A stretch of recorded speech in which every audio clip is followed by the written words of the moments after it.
Baik, pemirsa kami mohon maaf atas terpotongnya berita yang barusan kami sampaikan. Kita akan langsung lanjut ke dialog. Meski belakangan dikritik kerap cawe-cawe urusan Capres-Cawapres, Presiden Jokowi malah makin konsisten menunjukkan antusiasmenya dalam urusan Pilpres 2024. Presiden Jokowi hadir dalam acara Musyawarah Rakyat atau Musra yang digelar relawan Jokowi. Dalam kesempatan tersebut, Presiden menyatakan akan membisiki partai-partai soal Capres-Cawapres usulan Musra. Tidak hanya itu, usai menghadiri Musra, Presiden Jokowi mengaku akan kembali mengumpulkan ketua umum partai politik dalam waktu dekat. Apakah Presiden Jokowi makin konsisten cawe-cawe urusan Capres-Cawapres? Saya akan membahasnya bersama dengan juru bicara Partai Demokrat Herzaki Mahendra Putra, Ketua Umum Projo Budi Aristiadi, dan analis politik Ahmad Khoirul Umam. Selamat malam Mas Zaki, Mas Budiari, dan juga Mas Umam. Selamat malam Mbak Zulfia. Selamat malam Mbak Zulfia, selamat malam Mas Budiari, Mas Umam. Baik, saya ingin mulai dari Mas Zaki terlebih dahulu ya. Mas Zaki, ada pernyataan dari Presiden Jokowi yang menyatakan saya akan membisiki partai-partai terkait dengan aspirasi yang disampaikan dalam forum Musra. Buat Demokrat, apakah pernyataan Presiden Jokowi itu jelas membuktikan cawe-cawenya Presiden Jokowi dalam urusan Pilpres? Kalau kami melihatnya seperti ini Mbak, gitu ya, harapannya sebenarnya ini biarkanlah Bang Budi Ari ini gitu, jalan dengan musranya, jalan dengan projonya, lalu beliaulah yang keliling-keliling ke ketua umum partai menyampaikan aspirasi ini dari musra, ada aspirasi seperti ini begitu. Nah, dan kemudian beliau juga menghadap misalnya katakanlah ke Pak Presiden di istana. Jadi kita bisa melihat bagaimana Pak Presiden memposisikan dirinya sebagai seorang negarawan, sebagai kepala negara. Jangan beliau malah ikut-ikutan hadir gitu. Ini kan bukan masa kampanye gitu. Ya, biarkanlah Bang Budi hari ini. Bang Budi ini sangat ahli dan mampu lah mengelola teman-teman relawan gitu. Lalu kemudian lobby-lobby ke ketua-ketua partai ini kan Bang Budi juga udah sangat fasih lah menurut kami. Jangan kemudian Pak Jokowi ini masih turun gelanggang lagi, karena ini nggak akan baik bagi demokrasi kita. Publik akan melihatnya nggak akan positif gitu. Dalam konteks mengapa Bapak Presiden bukannya fokus membantu rakyat, fokus bagaimana dalam 1,5 tahun ini bisa menyelesaikan program-program yang belum optimal, agar kemiskinan bisa semakin terkurangi, bagaimana pengangguran bisa semakin minim gitu. Kan itu harapan kita, bagaimana beliau menjaga agar pemilu ini bisa netral, objektif, tanpa intimidasi, intervensi, dan kecurangan gitu. Karena nanti kalau beliau malah, mohon maaf nih Mbak, ini kan orang Indonesia ini kan kalau udah pimpinannya bisikin sesuatu, kasih kode sesuatu, kan pekeuhnya tinggi gitu loh Mbak, ya kan? Nanti malah dikirain, aduh kok nggak dilaksanakan tidak enak, tapi kok ini di sistem demokrasi, kok dilaksanakan malah nggak pas, karena seharusnya biarkanlah partai politik dan tadi organ-organ relawan seperti yang dikelola oleh Bang Budi ini, langsung harusnya datang ke parpol. Saya yakin kok Bang Budi ini keliling ke ketemu-ketemu harusnya parpol. langsung ya, tidak perlu pakai perantara Presiden Jokowi ya. Kita simak dulu ya, seperti apa sih pernyataan selengkapnya Presiden Jokowi yang ingin membisiki partai-partai? Berikut ini. Calonkan itu adalah partai atau gabungan partai. Betul. Sehingga itu bagian saya untuk memberikan bisikan kuat kepada partai-partai yang sekarang ini juga koalisinya belum selesai. Jadi kalau saya ngomong sekarang untuk apa? Oke, Mas Budi, kami ingin tahu sebetulnya ini titipannya Mas Budika, titipannya Musraka supaya Presiden Jokowi membisiki partai-partai, atau inisiatif Presiden sendiri nih mau bisikin ke partai terus balik lagi bisikin ke relawan? Begini loh, ini kan Pak Presiden Joko Widodo ini kan harus kita lihat sebagai pejabat politik maupun kepala negara dan kepala pemerintahan. Tetap saja ini bukan cawe-cawe, karena narasi cawe-cawe ini kan framing yang menurut hemat kami punya tendensi kurang lebihnya kita bisa pahami bersama, dan publik Indonesia kan sudah cerdas dalam memaknai kata cawe-cawe tersebut. Tapi bagi kami Pak Jokowi ini tidak cawe-cawe, tetapi Pak Jokowi ini ingin bertanggung jawab terhadap keberlanjutan proses politik dan demokrasi. Dan apa yang dikatakan Pak dalam pidato Pak Jokowi dalam pembuka tadi puncak musrah kemarin adalah bahwa musrah ini merekam suaranya rakyat, bukan suara elit gitu loh. Berkali-kali beliau tegaskan itu bahwa kita harus mendengarkan suara rakyat, bukan suara elit. Nah, karena itulah ini tanggung jawab, bukan bentuk cawe-cawe. Kalau cawe-cawe kan udah framing gitu loh. Kalau menurut saya justru begini loh Mbak, semua pihak di Indonesia kalau mau demokrasi, mau berkembang, bertumbuh dan lebih sehat, maka partisipasi yang penting. Karena demokrasi ini bukan milik elit, satu dua orang gelintir oligarki berpikir begini-begini. Enggak, semakin banyak elemen masyarakat terlibat dalam proses politik, itu demokrasi makin sehat. Baik. Karena musyawarah itu kan musyawarah rakyat ini momentum partisipasi, sehingga partisipasi itu sangat diperlukan dalam demokrasi. Tidak ada demokrasi tanpa partisipasi, begitu Mbak. Baik. Mas Budi Ari, kita simpan dulu ya soal bagaimana Anda menilai cawe-cawe Presiden Jokowi itu adalah framing nanti untuk ditanggapi oleh Mas Zaky. Tapi tadi pertanyaan saya belum dijawab Mas Budi Ari. Sebetulnya titipan Projoka, titipan musraka agar Presiden Jokowi itu membisiki partai-partai soal usulan musrah terkait dengan nama capres-cawapres? Begini loh, Pak Joko, kami kan cuma menyaring nama-nama yang terekam dalam proses musyawarah rakyat yang kami lakukan di seluruh Indonesia. Selanjutnya Pak Jokowi sudah katakan bahwa hak pencalonan capres dan cawapres itu adalah wewenang partai politik atau gabungan partai politik. Sehingga tugas musrah sebenarnya sudah selesai. Untuk menjaring nama-nama. Selanjutnya kita serahkan ke partai-partai politik loh. Karena dan lewat perantara Pak Jokowi ya untuk membisiki partai-partai itu? Nah ini kan bahasa. Tadi kan pertanyaannya Mas Zaky, kenapa dari musrah tidak langsung ke partai-partai? Nah itu nantilah, kan ada waktunya, dinamika kan jalan terus. Karena buat kami, tadi Pak Jokowi sudah pesan juga ke saya, ke teman-teman bahwa ini kan koalisi partainya belum firm gitu loh, sehingga dinamikanya masih sangat tinggi, masih sangat cair. Karena apa yang dimunculkan sebagai capres jangan-jangan jadi cawapres gitu loh. Sehingga membutuhkan karena koalisinya belum firm, sehingga membutuhkan Pak Jokowi ya untuk membisiki partai-partai. Gini loh, ini waktu Pilpres ini masih sangat lama. Masih ada waktu kalau kita hitung maju sampai 25 November 2023 sebagai batas akhir pendaftaran ke KPU. Itu kan semua belum ada yang pasti juga. Apakah yang sudah dideklarasikan sekarang ini pasti didaftarkan KPU hingga 25 November 2023? Menurut saya ini masih dinamis gitu loh. Sehingga dalam menyikapi itu kita tenang aja, santai gitu loh. Kita tunggu aja proses partai-partai.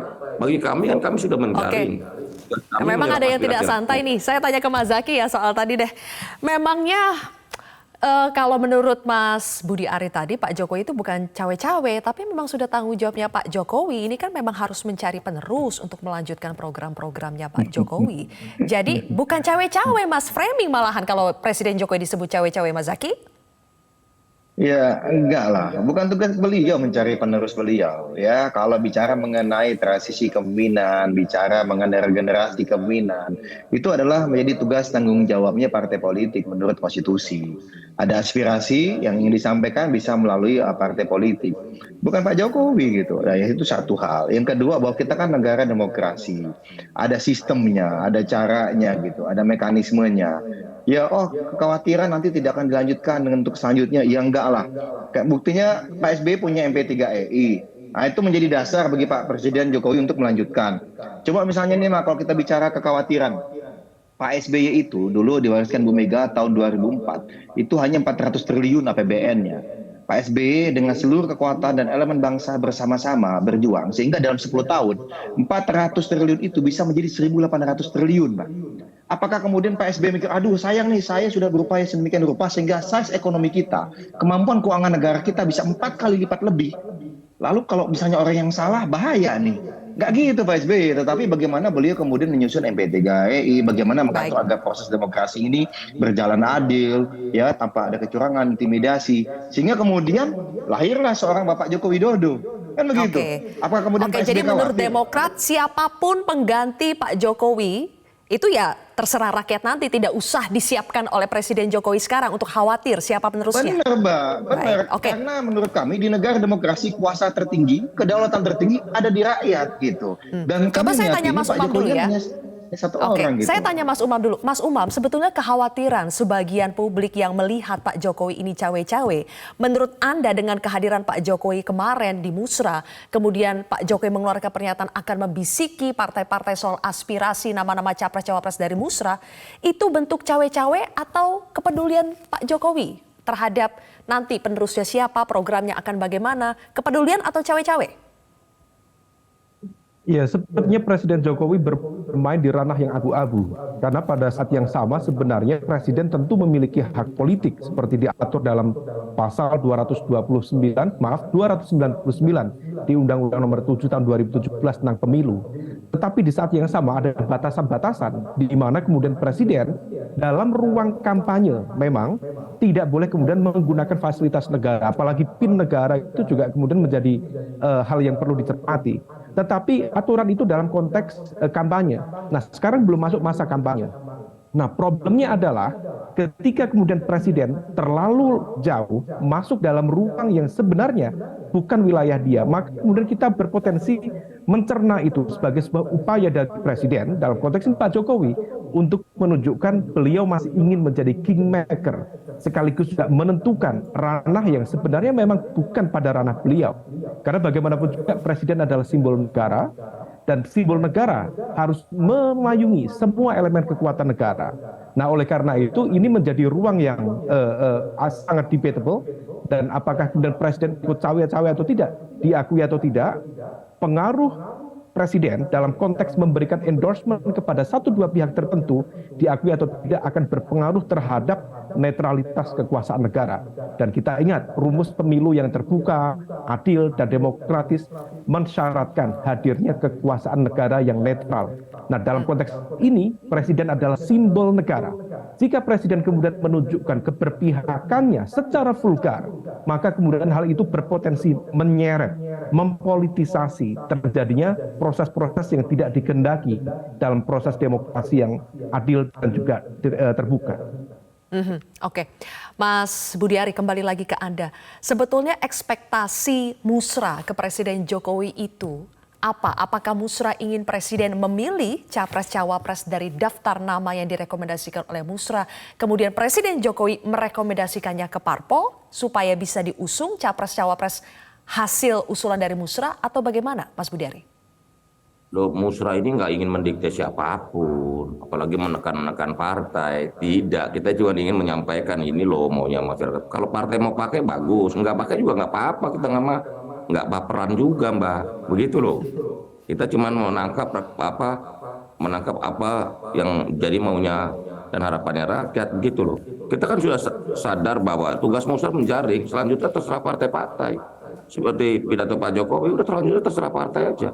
Koalisi partainya gimana, mau mencalonkan siapa, dan bagi kami ini penting buat pendidikan politik rakyat, terutama bagaimana demokrasi di akar rumput seperti pidato Pak Jokowi. Musra ini menjadi penting karena kita memberikan pendidikan politik di akar rumput, bagaimana rakyat juga dilibatkan dalam pengambilan kebijakan, penentuan kebijakan, termasuk menentukan nama-nama pemimpin mereka sebagai presiden maupun wakil presiden, gitu loh. Bahwa Musra ini adalah momentum partisipasi, Mbak, gitu loh. Baik, selanjutnya Bapak-Bapak, kita juga tahu kemarin Presiden Jokowi mengatakan, berpesan kepada relawannya kalau kita ini maksudnya Presiden Jokowi dengan relawan ya, harus kompak, solid supaya kita diperhitungkan. Mengapa Presiden sebegitu ingin aspirasi relawannya diperhitungkan elit? Kami akan hadirkan jawabannya sesaat lagi. Baik, kita kembali lagi berbincang bersama dengan ada Demokrat, Mas Herzaki, kemudian dari Projo, ada Mas Budiari dan juga analis politik Mas Umam. Mas Budiari, saya ingin Anda mengomentari tadi pernyataan dari ekonom senior Indef ya, Didik J. Rahbini. Ini terkait dengan ada survei Mas yang dilakukan oleh Indef yang merekam percakapan di media sosial. Mengatakan 79,4% netizen berpendapat Presiden harus bersikap netral dan tidak menggunakan istana untuk kepentingan pribadi. Dan tadi Didik juga mengatakan Presiden seharusnya mengedepankan fairness dalam kontestasi Pilpres 2024. Apa tanggapan Projo soal ini? gini loh, bahwa presiden netral itu memang presiden Pak Jokowi sebagai presiden Republik Indonesia netral itu memang kelayakan dan keharusan karena dengan segala instrumen yang beliau miliki tentu saja beliau punya pengaruh yang besar. Itu kan kekhawatiran terjadinya abuse of power. Kita menimbang itu, memperhitungkan itu semua. Tetapi bahwa Pak Jokowi ini bukan mau cawe-cawe dalam pengertian narasi framing tadi. Ini kan tidak ada pemaksaan kehendak dari Pak Jokowi terhadap partai-partai harus dukung A, dukung B dan sebagainya. Silakan saja semuanya untuk menyalurkan sesuai dengan kepentingan politik partai masing-masing. Tetapi yang pasti harus diingat adalah bahwa Pak Jokowi ini ingin agar pemilu ini berlangsung damai, berlangsung sejuk, tidak mengumbar politik identitas, dan juga bangsa ini harus maju, restart, jangan restart gitu loh. Sebuah yang sudah dicapai ini dibawa jadi mundur kembali. Dan yang penting sekali lagi, Pak Jokowi sudah ingatkan berkali-kali bahwa 13 tahun ke depan ini masa yang sangat krusial dan strategis bagi Indonesia, bagi bangsa Indonesia. Kita mau jadi negara maju atau tidak. Nah, ini kan penting gitu loh, bukannya ini concern, harusnya jadi concern bersama, bahkan concern seluruh. Betul, Mas Budiari. Tapi kenapa Anda menyampaikan seolah-olah ada kandidat tertentu yang akan menyebabkan kemunduran, yang akan menggunakan politik identitas? Kenapa? Apakah memang ada kandidat tertentu yang dirasakan seperti itu? Enggak, itu kan kesimpulan Mbak Sylvia. Saya bertanya, kenapa Anda harus menjelaskan? Kenapa ada pesan-pesan harus jangan politik identitas, kemudian jangan sampai menyebabkan kemunduran? Apakah ada tanda-tanda seperti itu? Loh, itu semangat kita bersama dong. Politik identitas apa produktif? Pertanyaannya kan kita balik. Apa politik identitas produktif bagi kualitas pertumbuhan dan kesehatan demokrasi kita? Orang tantangan kita ini bagaimana kita jadi negara maju kok malah mengumbar politik identitas. Seluruh bangsa di dunia yang maju, pengalaman Jepang dan Amerika, itu karena persatuan nasionalnya kuat. Oke. Sehingga jangan mempertontonkan atau mengumbar perbedaan. Kita sadar bahwa kita ini bangsa yang berbeda. Anda melihat pesan yang disampaikan oleh Mas Budi Ari ini adalah pesan yang baik, atau Anda melihat ini sesuatu yang sebetulnya tidak perlu dikhawatirkan secara berlebihan, karena tentu saja kandidat yang akan berkontestasi mungkin tidak akan seperti itu juga? Kalau kami melihatnya begini, ya mungkin Bang Budi Ari punya pengalaman mungkin gitu ya. Namanya kita kan berpendapat, berkomentar berdasarkan pengalaman masing-masing. Ya, kalau kami dari Demokrat misalnya sebagai partai yang nasionalis religius ya, bagaimana kita juga sudah terbiasa dengan perbedaan dan yang namanya Pancasila, NKRI, itu adalah menjadi bagian dari DNA kami gitu. Demokrat ya, Pak SBY 10 tahun memimpin negeri ini kan tenang kita Pak. Nggak ada itu sibuk politik identitas, polarisasi, bisa membangun dengan tenang, ekonomi maju, jumlah orang terkaya meningkat drastis kan gitu. Masyarakat miskin juga berkurang drastis dari 36 juta menjadi 27 juta. Ini kan luar biasa prestasi beliau. Nah, sehingga kalau kami melihatnya bagaimana ke depan itu, ya tentunya kita melihat ke depan adalah pemimpin terbaik. Kami melihatnya justru politik identitas, radikalisme itu digunakan pihak-pihak tertentu untuk memframing pihak tertentu gitu loh. Jadi kalau tadi Bang Budi Ari menganggap bahwa cawe-cawe framing, ini politik identitas bagi sebagian pihak juga framing. Karena nggak mungkin lah.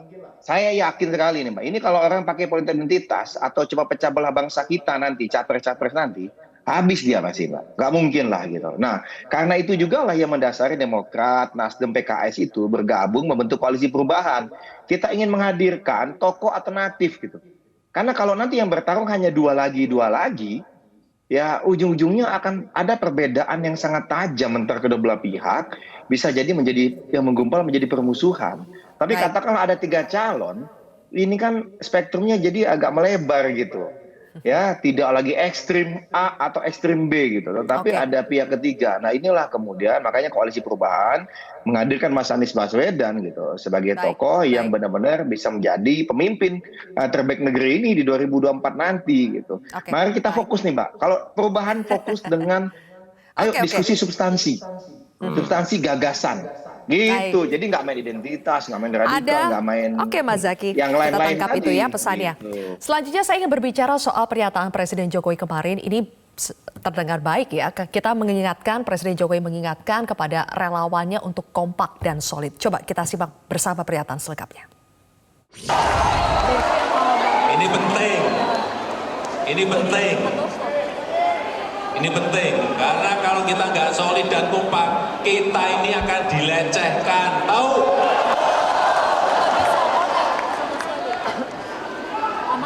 Mau dilecehkan? Mau dilecehkan?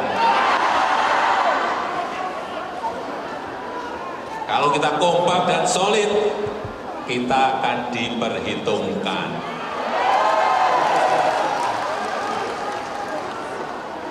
Setuju? Setuju?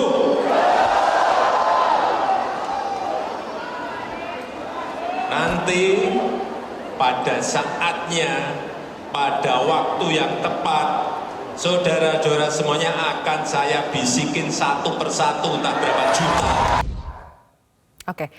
Mas Umam, pesan Presiden tadi supaya relawannya solid, supaya tidak dilecehkan, solid supaya diperhitungkan. Bagaimana Anda membaca maksud pernyataan Presiden tersebut? Mengapa Presiden sebegitu ingin aspirasi relawannya itu diperhitungkan elit? Ya, Presiden Jokowi sepertinya ingin memposisikan diri sebagai kingmaker yang memang masih memiliki pengaruh, bahkan memberikan saran, masukan, dan juga bahkan dalam konteks tertentu juga memberikan dorongan politik. Mungkin bagi sebagian pihak ini dianggap sebagai bagian dari support, tapi di saat yang sama kalau misal kemudian ini disalahartikan, ini bisa menjadi intervensi politik. Nah, oleh karena itu, orkestrasi yang dilakukan oleh Presiden Jokowi jangan sampai kemudian disalahartikan, kemudian sebagai sebuah upaya untuk mengintervensi dan membuka ruang terjadinya politisasi kekuasaan negara. Nah, oleh karena itu, Presiden Jokowi sepertinya ada semacam keinginan untuk memposisikan dirinya tetap menjadi spotlight di dalam konteks proses politik dan dinamika politik menuju 2024 mendatang. Bahkan kalau misal seperti itu, kalau misal kita cermati suasananya, sepertinya Presiden Jokowi akan lebih visible untuk kemudian mendirikan partai politik sendiri misalnya. Karena bagaimanapun juga memiliki pengaruh yang cukup signifikan, kemudian memiliki jaringan relawan yang juga cukup kuat, yang tidak harus tunduk di bawah konstitusi partai. Nah, kalau misal kemudian itu dikonsolidasikan, itu akan bisa menjadi sebuah modal politik yang kuat dan memadai.